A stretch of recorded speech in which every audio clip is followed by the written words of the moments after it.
Hey guys, so today's video is going to be something a little unique. I figure a lot of you guys might like to see this. Don't know how far this video is going to go, but I found a 212 in the trash. And this is a Hemi head. You can tell by the cast valve cover. It's been outside for a while. It's got oil in it, and it turns over, but you get on compression, I feel like it's got way too much compression, and I'm guessing it's probably deadheaded, or if you want to call it oil locked. I figure the cylinder's probably full of oil.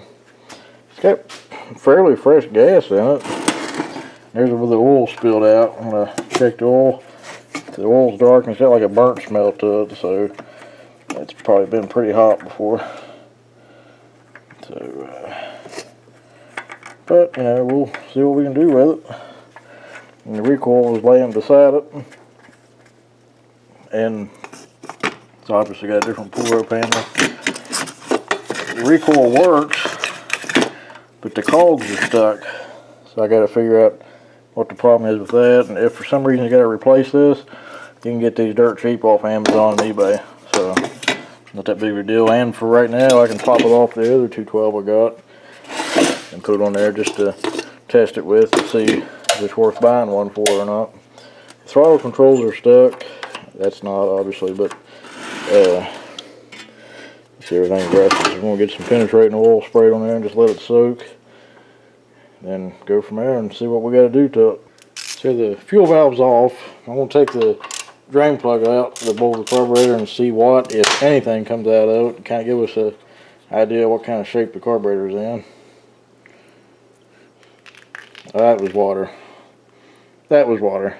So the cylinder's probably full of water. And really old gas.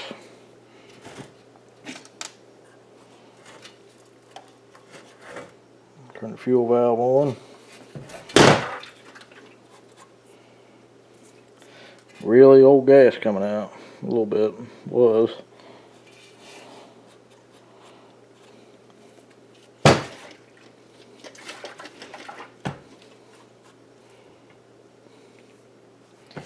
Well, it's going to be interesting, ain't it?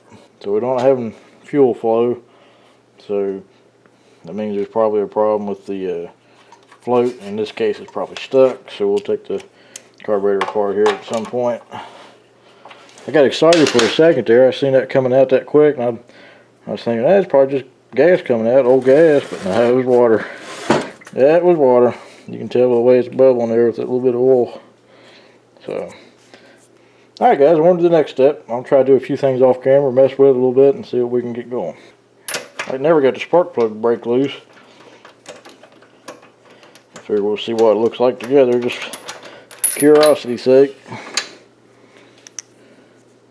It's wet. Oh, it's got water. Appears like water and old gas mix in the cylinder too, so this engine may not be any good, but we'll see what happens. So I'm going to try to turn it over here. Oh, I can see. I'll show you guys this. The cylinder is full of water and gas. Who knows what else. So I'm going to try to spin it over a little bit to get that out. And we'll get some oil soaking in there. Just help keep any rust on the cylinder, because these are cast iron cylinder engines. So, yep, straight water. So I'd say it's probably in a flood or something at some point, or just left outside with the air breather off. Now I'm going to spin it over with a drill. I'll do it off camera just to keep from getting water and stuff all over the camera. Then go from there. There's a ton of water coming out of there, and the best thing in this case is WD-40. A lot of people don't know it, but the WD stands for water displacement. So if there's any water in there, that'll help get that out and oil the cylinder.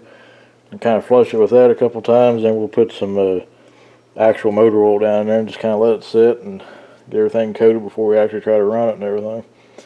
I like doing this to help prevent rust, because you don't want the cylinder or the rings to rust up if they're not already. And the valves too. You don't want anything rusted up in there. We might have a stuck valve or something too. It seemed like it was, like I said, it was building compression, just wouldn't turn over because it was a cylinder full of water. I suspected it was full of oil, and my theory on that was somebody was running a mini bike or something, and it turned over and the cylinder filled up with oil or gas, and they tried to start it. Then they tried to start it, and the pull rope broke, and that's what messed the cogs up. But I don't think that was the case. Alright, so I cleaned the workbench off and started working on this. Took the plate off here and just took them out, the 2 cogs, and put them back in where they're supposed to be, and it's working. So I think it just got jammed up, one of them pieces of plastic there, when someone tried to start it with all that extra torque when it deadheaded because of the full cylinder. Also cut the rope off and burnt the end. This is a replacement handle, which I actually really like the feel of it, so that should be good to go. I just got to find 3 metric bolts. Pretty sure they're metric. That'll fit that, get that back on, and we can check it out further. Alright, so I kind of got ahead of myself in the video, went ahead and took the carburetor off. Get more water coming out, you can see. This is fresh gas that came out of the line. I forgot there was so much gas in the tank. Also more moisture in there, so we gotta get all that out. So let's tear the carburetor apart and see what it looks like. Might be junk, I don't know. So I took bolts out of the blue engine that had the broken crankshaft from the wood chipper. Put the bolts in there, and the recoil is working. So took care of that problem. So I already took the bolt out of the bottom. This is the drain plug out of it. I figured we'd kind of just share this together. I've seen worse. Let me clean this up a little bit and we'll throw it back together. And the needle valve is stuck, so that's probably the main issue with the fuel coming in. It's been sitting for a long time when you see it discolor like that. So let me clean this up a little bit and get back to you. There is a jet inside here. You gotta take a special screwdriver to get that out, clean that, and they usually fire right up if it's clean. So I'll clean it real quick off camera. These are pretty simple carburetors. If that needle valve breaks off or something in there, then we might have to replace it, but we'll see what we can do. I got another one of these somewhere. So I got everything cleaned up pretty good.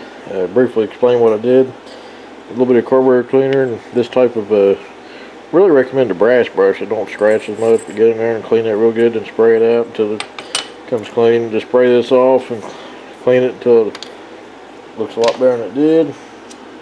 The jet was partially clogged, so clean that out and spray through it. I cleaned the needle valve with WD-40. Also got to put the bowl gasket back in. So I'm just going to put this back together, then we'll see what she does. Alright guys, I checked the oil again. It still looks clean, meaning there's no water in it. So I left the filter out because I figured there's water in it. So we got it set for choke. Just a little bit of throttle. The gas is on. Let's see what happens. I don't have it mounted on my test stand because both the test stands are tied up at the moment.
Got potential. I'll get it running for a little bit longer and see what it does.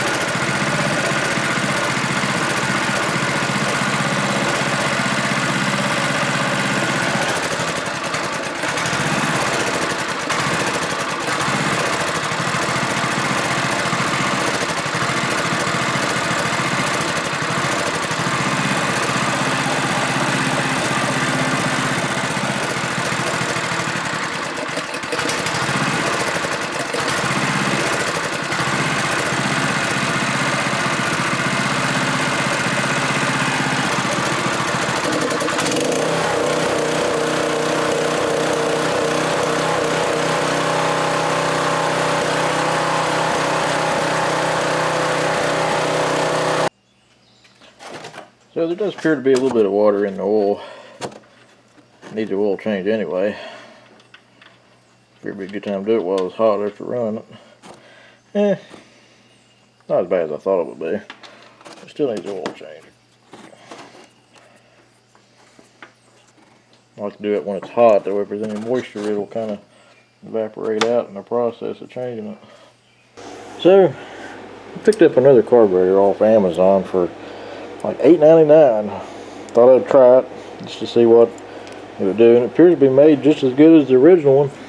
Plus, it has the adjustment screw for the idle side of it, so that'll be good for tuning in the idle mixture. I drained some of the gas out and I stuck a needle nose in there to block it, but the gas don't smell like super old, and I was concerned about water, and the water would have came out first, and I don't really see anything in here. That dirt was already in there, so hopefully it'll take care of it. And I'll go ahead and add some fresh gas to it. There's not a whole lot in there, so a little bit of fresh gas mixed in with it should take care of any fuel issues, because I don't think there's any water out. Like I said, I just went ahead and picked up this carburetor instead of messing with that one. I'll keep that one for parts, but the choke is kind of weird on this one anyway. Like, I don't want to, might have a problem with it closing while it's running, so we'll fix that problem too. And I think something's wrong with the fuel valve part of it, which might be the main problem, because it acted like there was no gas coming out of it when I took the nut off there. So that might be part of the problem too, so that'll take care of that problem as well. Had plenty of fuel flow here, so let me switch this out and get back to you. It's very simple on these. I do have another video on a old Greyhound, which is actually the same, basically the same setup. Alright, I checked the oil in it and put a little extra gas in it, so we got probably half a tank of mainly fresh gas. And I did open the fuel drain valve there and turn the fuel on. It had good flow, so hopefully that takes care of that problem too. Put a new air filter in it, or a good used one rather. Fuel's on. Choke.